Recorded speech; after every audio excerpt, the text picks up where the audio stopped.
Welcome to Tech Leveler, I'm Lee, and in this super quick video I'm going to show you how to fix the zoom on your Samsung Smart TV.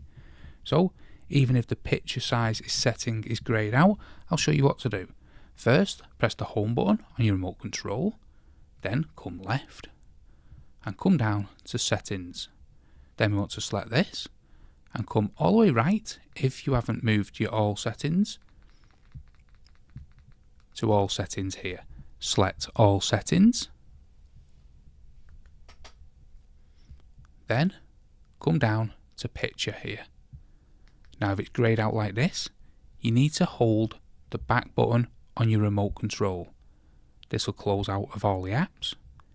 It'll take you back to here where we need to go to all settings again.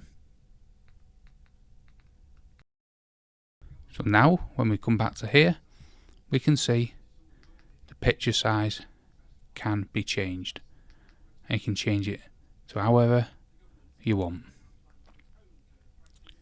As you can see, 16:9. It depends what your TV is having problems with. You can change it just the standard here to a custom. See, we go through them. You can see, can customize the size. It's up to you. But that's how to easily fix the zoom on your Samsung Smart TV. Hope you found that video helpful. If you did, smash the like, smash the subscribe, and thanks for watching.